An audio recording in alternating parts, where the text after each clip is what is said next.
You feel this nervousness on the phone there?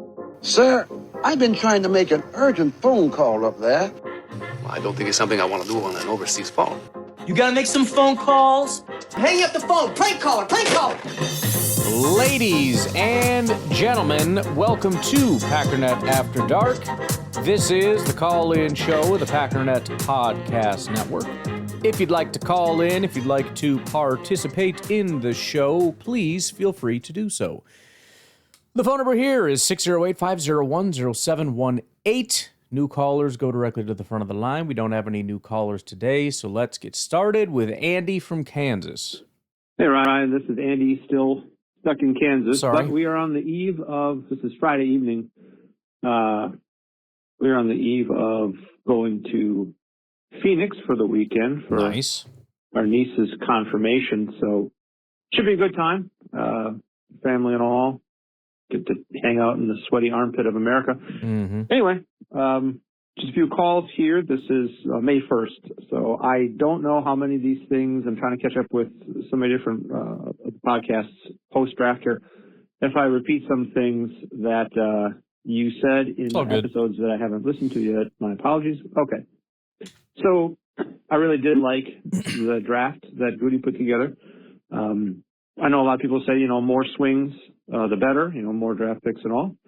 But I also think that there's some truth behind, if you know that you don't have as many swings, you are more precise when you make those swings. So that could also work with a draft class that's fairly small. I'll have a few calls here, and one of them kind of delves into this year's draft as far as it being, a value draft or whatever.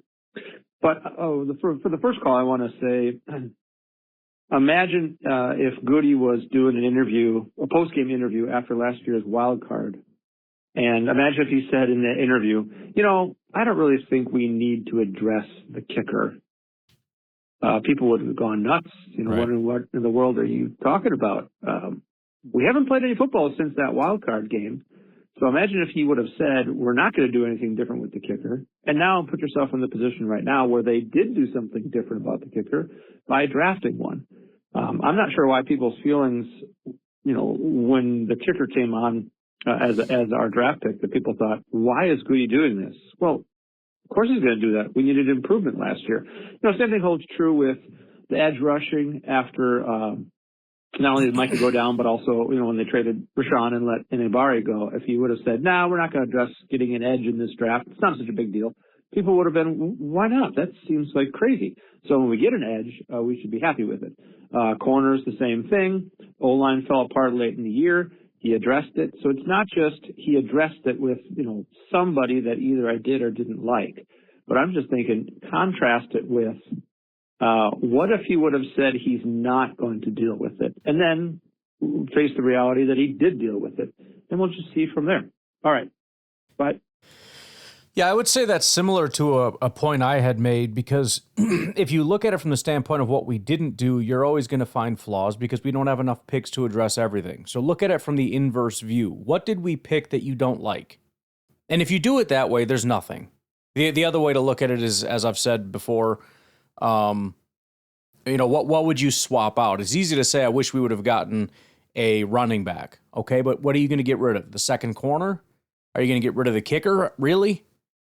Maybe. It's not to say that everything is perfect necessarily. You could go through and say, well, I think, this is a little bit more important than that, or whatever the case. But aside from nitpicking, we had needs. And I think they did a fantastic job with every single pick doing something that at the very least made a lot of sense. We can nitpick the exact order of need. We can nitpick the player if you feel like that's not necessarily the best thing. And some people are very opposed to drafting kickers, punters, long snappers. And so I will at least give them credit for being consistent if that is still there. I haven't really seen anyone complain about it. But if they are, at least they're being, I guess, consistent. But to your point, nobody was saying after that game, we don't need a kicker. So, yeah, I think, on a very basic level, understanding that we can nitpick, I don't see what necessarily. There were no moments of like, what are we doing? We don't need this. we don't need that. We needed this and we didn't touch it. And all the biggest needs were addressed and they were addressed early. Everything we drafted was a need or, to some degree. And every prospect that they got is intriguing, at least to some degree. There's no this guy's, I don't know what the heck we're doing type of players. Hi, Ryan. Andy, at the beginning of this week, there were some calls about the consensus big board and people saying that there might have been a reach, especially in the third round for Chris McClellan. Mm-hmm. I think the phrase consensus big board is a little bit misleading. Consensus usually infers that there is widespread agreement. True.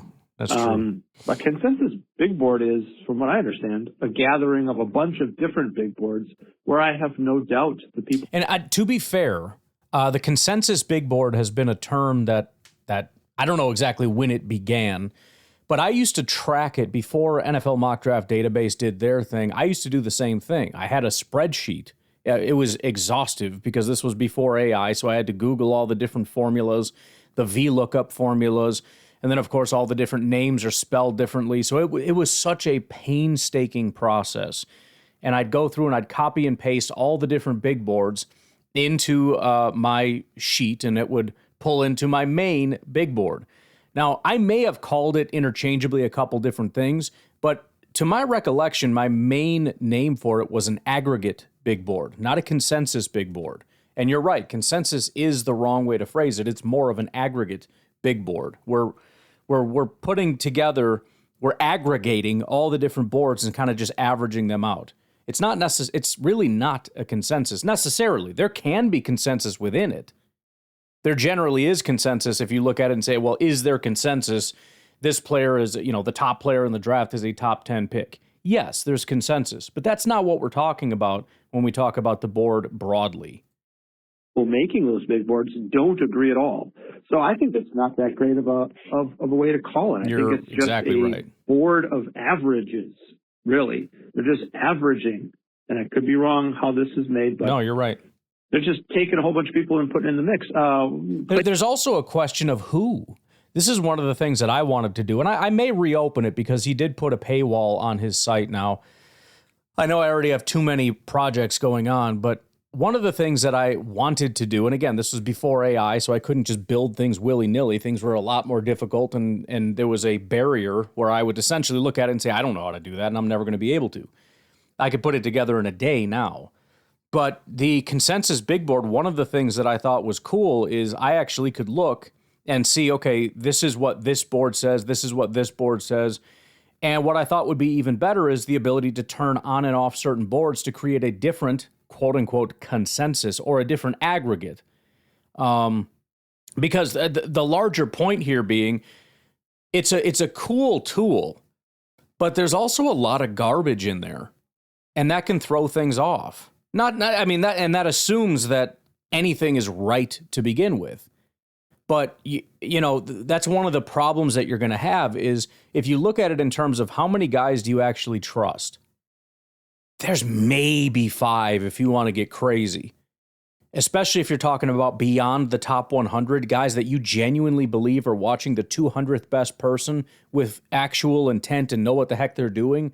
There's not a lot. But if you just do the top 3 or the top 5, you don't really have much. I mean, I guess you kind of have an aggregate board, but it's you run into that problem with less data is not good because there's not enough data, and more data is bad because you're adding more bad data.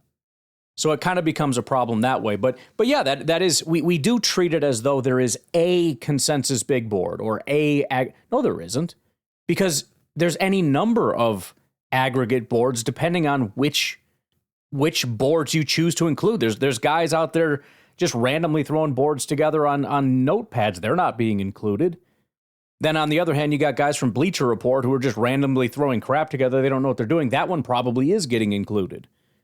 So yeah, it's we don't really know what we're talking about when we say that. Show, he had his own, and he was showing things like this is the consensus big board, ranking for such and such a player. And then he'd go over and say, well, this is what Daniel Jeremiah had, and one more, I can't remember his name now off the top of my head. But those things never agreed. In fact, sometimes they were like way off. Right. Like this guy was in well, and again, especially when you start getting beyond the top 100, that's when things start getting really wild and really crazy. But again, because it's averaged, everybody looks at it as, no, he should be at 142 and you took him at 99. Well, you took him way too early. You don't understand. The 142 is averaging some. There's some guy that was watching this and put him at 304, whereas somebody else put him at 72. So, there's a handful of people that think that that's fantastic value. And then you got other people who are like, oh, I don't know. I didn't even think he was draftable. It's not really as authoritative as it's made out to be, as like that exact number of where they reside on the board. 70s, this guy, the same guy was in low hundreds, and then he wasn't even on Daniel Jeremiah's top 150. Right. Like, that's not consensus whatsoever. Right. Goody chose the people that he liked, and we have no idea how to make their own big board. It's not, and in Goody, I don't even know if he uses the consensus big board. It's not like he's ordering a glass of consensus big board because consensus makes a great big board. I mean, that's not how that works. Imagine if you, and I think fans shouldn't be swayed too much by the big board itself. Imagine if you went, or if you saw a McDonald's commercial that featured Chicken McNuggets and Big Macs, and you thought, hey, McDonald's sounds pretty good, I'm going to go. And you went with a friend who saw the same commercial, and you went up to the counter and you ordered a quarter pounder, and your friend just like flips out at you. It's like, man, didn't you see the commercial? The commercial said Big Macs and chicken nuggets, and you're going to get a quarter pounder? Bro, didn't you watch the commercial? Didn't you see the consensus commercial from McDonald's saying what you were supposed to order? I got a quarter pounder because I wanted a quarter pounder. We're at the same restaurant. What's the big deal? So as far as getting picky with which guy is what I'm saying, right? Oh, not that guy, this other guy. He took the guy he liked. All right, one more call. And that, in a similar vein, I saw one of the people who was asked about, and that's how you know this has gotten blown out of proportion, when reporters are now asking GMs about the consensus big board. It's really gotten to be, it's gone from like the corners of the nerdy draft people like myself to become a much bigger thing. And that's where it starts to get up there and we all start getting mocked for being stupid, which is why I hate when reporters ask these questions. And that, and it gets blown out of proportion and it whatever. It doesn't get treated properly. But one of the many pushbacks on it was, those consensus boards, again, among other problems, don't take into account things like our specific scheme and the things that we look for and we need specifically here. That makes a difference. So even if there was a consensus big board, if you applied a filter to that board based on scheme, immediately there's 32 different boards. Some of them are much more similar to others, but there's going to be 32 different boards, which, by the way, is another thing that I would, whatever. I would say I have huge plans in my brain, but I mean, that would be a very cool resource and tool as well. And I think if there was something, and there is, by the way, something like that. I've already talked to a guy who has something pretty similar. He's got a very cool tool that he's working on, and it has things like that. But I think it would be cool to visualize that. I know it's nice to have a simple, again, you get into this double-edged sword thing where when you make things too complicated, more people are like, I don't know, that's too much.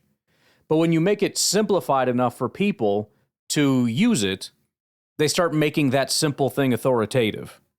It's like, no, that's, I mean, we can make it better and better and better and better, but then everyone, that's too much. That's whatever.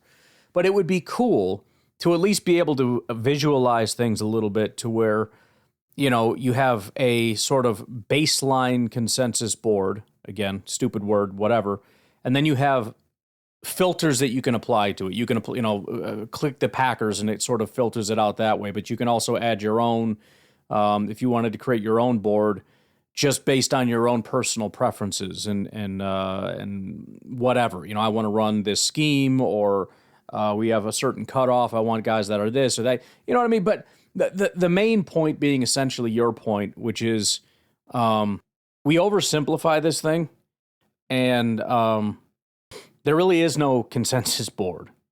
It is a really helpful tool, and it's not as I've said before, it's not useless necessarily. It's a valuable tool, especially if you're not planning on scouting all these guys yourself. It's really cool to be like, this is kind of a 30,000 foot view of where we stand on these prospects. And as you can see, it's remarkably close to where these guys actually end up going, which in and of itself is pretty impressive for a bunch of beat writers and whatever else to start putting boards out there, especially beyond the top 100, and for these guys to fall pretty close to those exact ranges with some exceptions.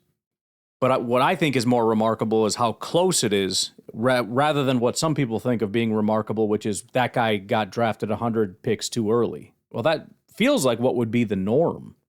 But anywho, we'll take a break. We got one more for Andy from Kansas on the other side.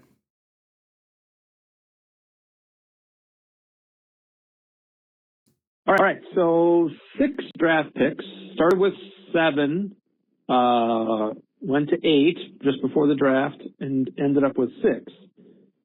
That should be very telling about how, and you talked about this too earlier this week, very telling how Goody felt about the players in this draft. Now, he's not going to say this draft was terrible. You can't say that to the 6, because that would include the 6 guys that you specifically chose. He likes those guys. Mm-hmm. Anyway, watching night 1, and I thought, that's weird. Last year, I want to make sure I got this right, the Rams got a 2026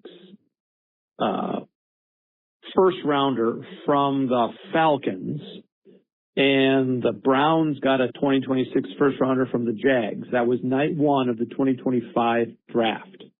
There were no such trades on night 1 of the 2026 draft. In fact, I went through and I looked at the draft day trades. So in this year's draft, 2026, there were either 6 or 7 draft day trades that involved 2027 picks. Mm-hmm. And one of those trades involved Jonathan Grenard. They really weren't even trading this year's picks for next year's picks. They were trading next year's picks for an actual player. 6 or 7. So I think it's 6 if you don't count the Grenard trade for the entire draft. Yeah. People were not giving away next year's draft picks. They were giving away a lot of this year's draft picks. Okay. And none of the 2027 picks that were traded during the draft this year were higher than the 3rd round. And there was only one 3rd round pick given for next year, and that was part of that Grenard trade. So it was 4th or 5th or 6th round or 7th round picks. Now, compare that with the 2025 draft. That draft had 12 draft day trades that involved 2026 picks. Several of them were 4th rounders. I think there was a 2nd rounder in there. And of course, including the 2 first round picks that I mentioned at the beginning of this call. So people might not like them. He didn't give very many players, but I think it's fairly clear that most of the league was like, no, we're not giving next year's picks away. We're just going to move around in this year and call it quits. Yep. Just another example of the 2026 versus 2027 whole draft, value. Anyway, thanks. Bye. Yeah, I think that picture has become remarkably clear.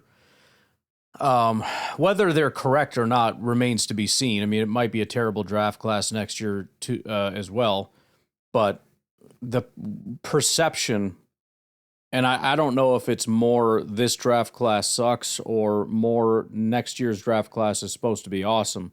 I'm guessing it's more of this draft class sucks, but either way, there is a massive discrepancy between this year and next year, at least perception-wise, and it's got me excited. I maybe I'm excited for no good reason, but it's got me excited about the fact that everyone's angling to get out of this year and get into next year, and the Packers have positioned themselves pretty well to, get as much value out of this draft class as you possibly can, bundle up some picks, grab whatever, get out of here, and then get loaded up for next year. So I hope that is the case. I mean, not to say that I hope that these aren't good football players that we drafted.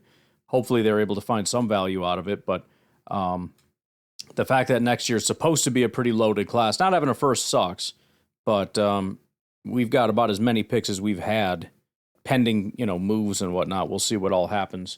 We might actually end up adding more. We'll see if maybe some more players get moved. But yeah, I agree. I think that's become pretty obvious as far as perception of the two draft classes. I saved an article that I'll talk about a little bit, but the hype for next year's draft class, that train has already begun.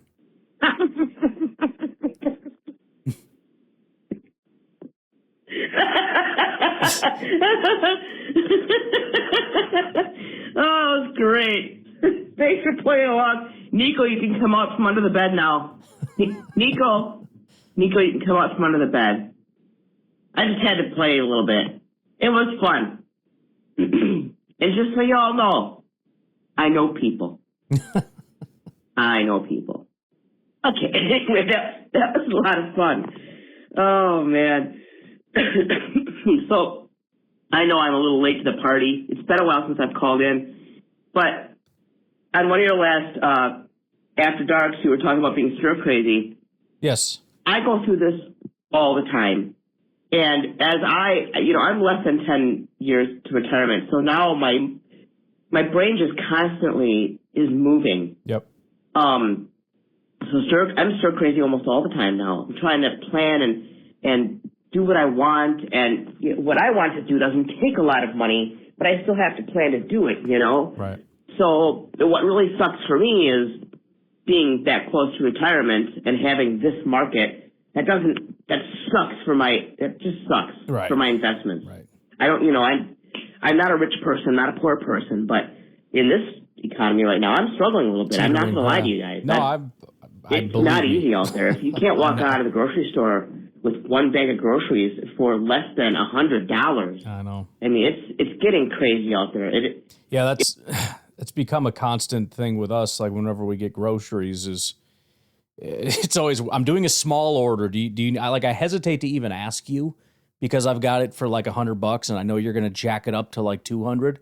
So it's a small order. If you would like butter or maybe some cheese, although cheese is kind of expensive. It's I don't want to say I'm glad I'm not the only one, but yeah, it's a little painful. So hopefully you guys are all hanging in there. It really is. It's to the point where it's hard to even go anywhere because with gas being, $4 or whatever it is, Yeah, my wife is the queen of taking my kids on little trips for school. We homeschool our kids. And they're involved in all kinds of programs. And one of them is they do a bunch of not vacations, but the trips all over the place. And so she signs up for every single one. All her friends are like, "You're nuts doing all this stuff." But that's just my wife. She's all about it. She's always on the go. She wants to rock and roll.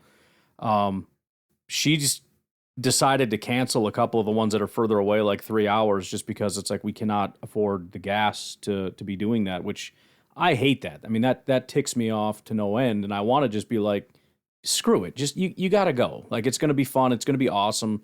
It's basically a paid for trip outside of the gas. Just do it. But then at the same time, it's like I'm full transparency. I'm looking at my grills outside, going, I might have to sell those bad boys. So, I get what you're saying. $5. It's too much. Yeah. It's just too much.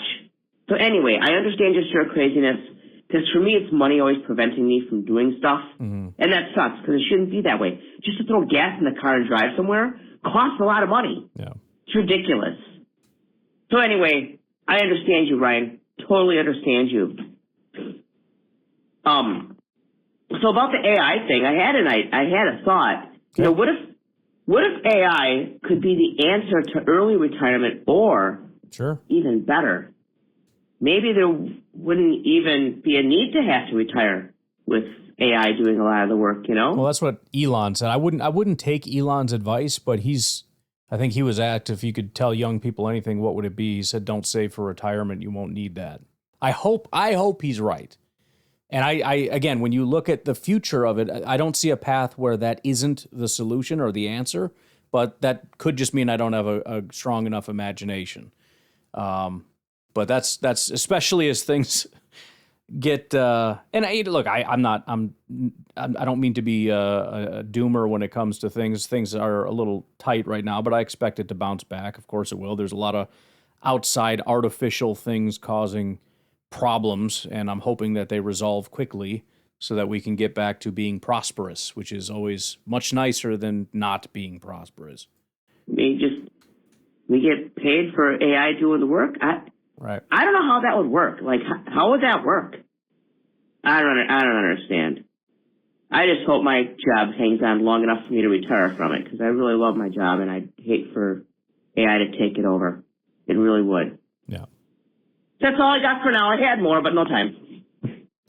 Well, I'm going to try to not go on a 45-minute AI rant. I know I get a little carried away with it, just because I find it exciting. I mean, that's why I started a podcast, because I can go when I'm interested in a topic, which is weird for me because people that know me are like, he doesn't talk ever. It's like, well, it's just because you want to talk about stupid stuff. You start talking about football or whatever. Like, don't ask me about my life. So what do you do for a living? Bro, shut up. Leave me alone. Don't frickin' talk to me. I don't want to be your friend. You don't want to be my friend. Leave me alone. But then you're like, hey, you watch Packers? It's game on. So, yeah, I mean, it's essentially the long and short of it is that there's going to be a massive amount of production because, AI is doing, 100x like per person, which is kind of what the one guy was talking about. It's not necessarily that people lose their jobs, even though that's already happening. It's just that people become more productive. So if you have a team of 10 and you incorporate AI, it's kind of like you have a team of 100 if everybody 10x's their productivity, depending on what exactly your industry is. It's the same cost with, let's say, 5x, 10x the output or whatever. You can just do more. You're more productive. And so the bottleneck becomes you have all these things being produced. It's supply and demand. The production is supply. We're supplying a ton of crap. And as supply outpaces demand, what happens to price? It plummets. If you have 10 buyers and 50,000 things, the cost is basically free. It doesn't cost anything. There's, you know what I mean? The problem is it creates a bit of a problem, especially if people are laid off, they have no money. So we have the capacity to have a bunch of trillion-dollar companies that produce a ton of things, but the people have no money. And so they can't buy the stuff. By the way, robotics play a large part in this because AI can only do so much from a computing standpoint. You need physical robots to actually produce things at some level, which is already ramping up massively. But just think about a surplus of stuff: food, housing, gadgets, entertainment, televisions, computers. All these things are being mass produced like crazy. And the prices of these things are going right through the floor. But again, who buys it all? If the people don't have money, it creates a downward spiral. And so the idea would be that the companies that are producing this would pay the citizens as though they were employees, which is not going to be that big of a deal because the cost of labor is so unbelievably cheap. So what you can pay, let's say, me for, even for sitting at home, you pay me as an employee. But for every one of me that you pay, you've got 10, 20, 30, 50 robots and AI producing 50x what I could do. So you're paying one employee to sit at home to get 50 employees. So the companies are fine. They're paying, it's essentially it would work as a tax, which is unfortunate because when it goes through the system of government, it's completely and horrifically inefficient. And so there's going to be a massive amount of loss, whether it's through corruption, fraud, or incompetence. Mostly incompetence would be my guess. It would be much better if we could actually have a system where we're tied specifically to an employer, almost a situation where for every 10 robots or something, you have to hire an employee. And by hire an employee, that just means you pay them to sit at home. And so what happens is they pump you full of money, and then you use that money to buy the products. And why are the companies doing it? Because the people that are actually there in the companies, especially the top-end people, they're profiting. They have every incentive to do this.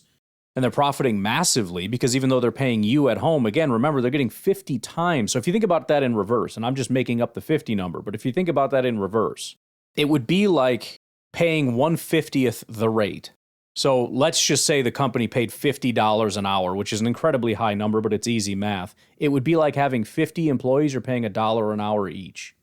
So they're over there paying $1 an hour for their labor. We're sitting at home making money. And the people at the top of these companies are getting rich, supplying us with everything we could ever want at unbelievably cheap rates. And because things are so cheap, by the way, they don't have to pay us that much for our cost of living to be okay.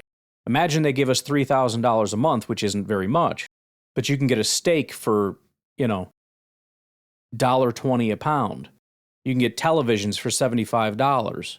You can buy a nice house for $100,000.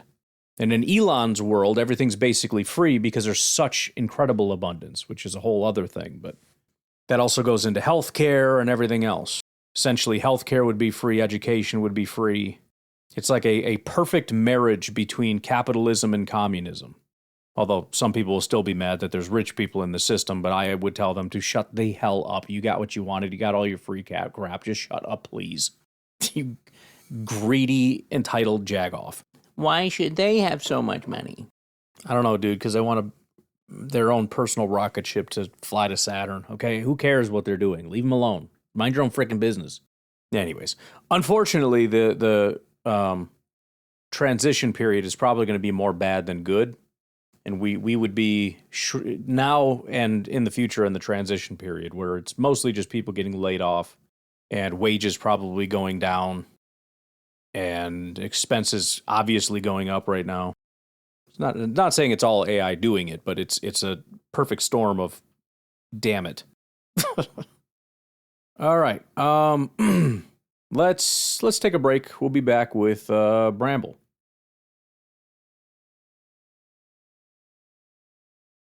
Hacky, Bramble. What's up, dude? You're talking about Ben Brusky and ESPN this morning on After Dark.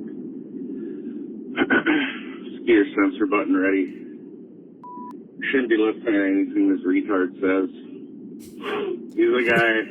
Who are we talking about? Ben Brusky, did you say? I don't know who that is. Who wore an Aaron Rodgers jersey to Jordan Love's that first guy. day training camp. I So remember as far that. as I'm concerned, he can get 5 fingers across his face. It's a performative douchebag. Anyhow, good talk. Good talk. I love this show, man. It is certainly it has drifted a touch, but I did put After Dark in the title, so listen at your own discretion. Look, the other thing, I got to be careful here. There are times when I can sit back and throw my hands up and go, I didn't say it. I didn't say it. What did I say? He said it, not me. I don't know why you're looking at me. I just sat here listening, and then I said, shame on you for saying that. By the way, I need to educate you here, Bramble. I heard a very effeminate young man on a debate podcast call that the R slur. So I need you to say R slur from now on. It goes for all you completely rude, insensitive, slur-using people. R slur, B word, F slur. I feel like a really stupid, lame Snoop Dogg. R slur, fascism, manizzle. But I do remember that he was. What was he doing? Is he trying to get Rodgers jersey signed or something by Matt LaFleur after? And what was the point of that? He was like to embarrass the coach or something. I don't exactly remember, but yeah, you got this sort of cringe feeling of like a guy who wants to go viral. He wants to make the news. He wants there to be like a big thing. And really, it was a lot of people were just like, "What are you doing, bro? Like, this is really stupid." It was very cringe. The whole thing was because you could just feel that the whole time. Like in his mind, this was some big thing that he was doing, and nobody really cared. And most people were just kind of annoyed and like, "Why are you doing this?" So yeah, I haven't seen him do stunts like that since, but I guess I don't super pay attention to what they do over there. Yo, Brian, it's your Uncle Rico. What's up, man? Listen to the pod. Yep. Saturday. I caught on some up-to-date stuff, but I was just listening to some old stuff here, trying to wipe them off my list. And I don't know, my thing is goofed up I listened to, so I don't really know what I listened to before and what I didn't listen to yet. But I found out something. You got to listen to the ads, too. I usually skip the ads because they're always that one thing about lips and ass. What? Always constantly lips and ass. I don't need that. What's going on now? I don't know. I hope that that's not an advertiser of mine. I only control the ones that my voice is on. The rest of them I don't. I've said that before, but what the heck are they doing? I'm not that kind of guy who needs to hear about lips and ass. Okay. And then there used to be a lot of commercials about feminine hygiene for women who have an odor issue. Okay, all right. Some other odd, weird we get stuff it. that really didn't target my demographic. Why is that a thing now all of a sudden? That was never a thing when I was growing up. Ever. You would maybe see like a bra commercial, you know? It was never, and now it's everywhere. And I thought it was just because I was watching like Hulu, because it's always on Hulu and stuff. And I'm like, I don't know, maybe I'm watching chick shows. Like it's all women that watch Everybody Loves Raymond, apparently. I don't know why this keeps popping up. But no, I guess that's just the cool thing now. I have no idea. I mean, never. I don't need to elaborate on any of that, but I mean, maybe just figure it out, you know? You don't need to reach out to them or find a discreet way to reach out to them. Or just put it on shows that only women watch. Ever. Like, there's never a child or a male that watches this show. There never has been, there never will be. Put it on that show. You know, and then a lot of ads about mental health. Clearly, I don't need any of that stuff. I have a perfect mental health, obviously. Yes, you do. And, but perfect I did listen to some ads today as I found out. I need medication because of my insensitivities. And Nico, we might be cousins, Nico and Rico. Nico and Rico just get confusing. He's the smart one, obviously. So anyways, I just want to tell everybody, don't skip the ads. They're educational. All right, then. Rico out. Go Packo. Yeah, I'm sorry I'm doing that to you guys, but I mean, to be fair, I think it's kind of brilliant. You know, I should talk to the advertisers about it and be like, just for the record, this is the only show in the world where people listen to the ads because I put in fake ads that are freaking hilarious. I enjoy the living crap out of that, by the way. That last one, 1265, that was fun. That was a fun one. Freaking, what was it, bear mace with flashbangs or something? Creates rectal bleeding. Or no, it wasn't rectal. It was optical bleeding. That's a different thing. But it causes diarrhea, but we swear that isn't us or something. Oh, man, that's good stuff. Hey, Ryan, it's Garrett from Southern Illinois. Yo. Hey, I just wanted to expand on this whole topic of the inevitable future. And I am one of those of a generation that at one time used payphones. Yep. And now we have iPhones. I've done that. At one time, I rented VHS. Remember calling cards?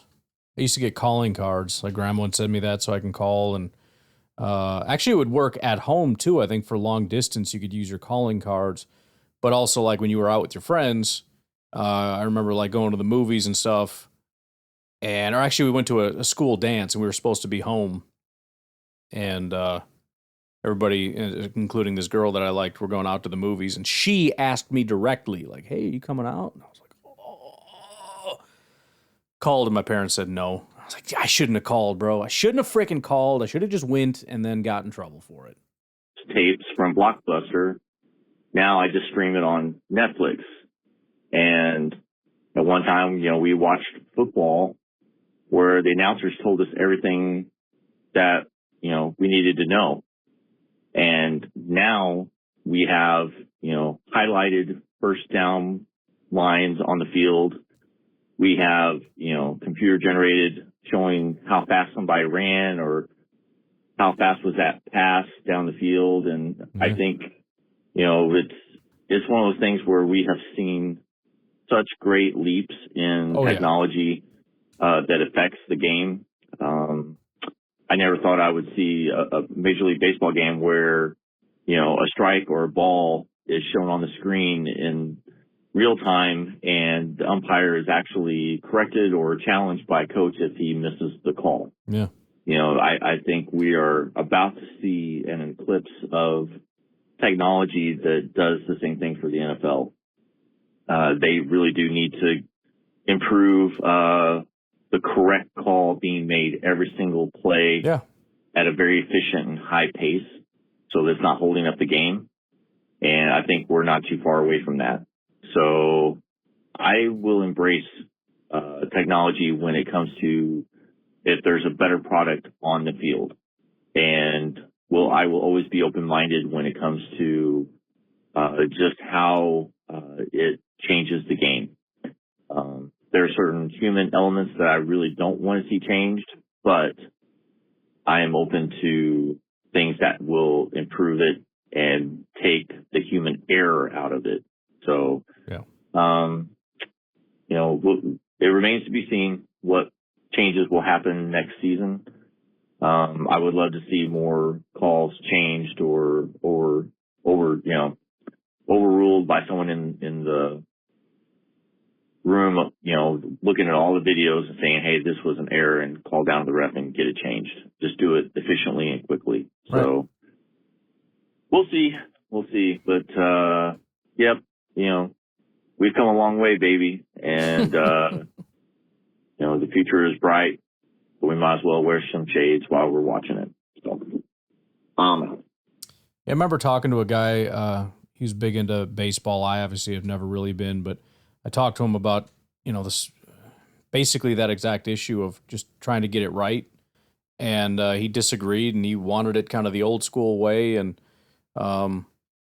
talked about that exact thing that you mentioned, the human element. And I've talked about it before, but it's like, I'm all for human error, but not for referees.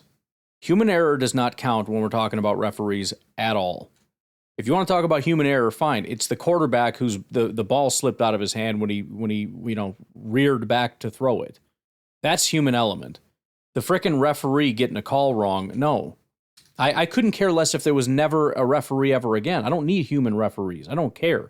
I'm not saying I'm advocating for that because I don't know exactly how that would work, although I'm absolutely of the belief that we can already and should be in a position where technology can take that over. But whatever. I'm not going to sit here and fight over that. But yeah, again, as far as human element, I couldn't give a crap about the human element that referees bring to the game at all. So, but yeah, I mean, it's not about liking the guy or not, but you put Elon Musk in charge of the NFL and some remarkable things would happen. Absolutely. Or some other guy of a similar mind to him. A guy that could look at NASA's space drawings and say, I could do better, and then build SpaceX and start putting rockets in frickin' space. I mean, that's the kind of person I'd rather have running the NFL than Roger Goodell, who wants to figure out how to squeeze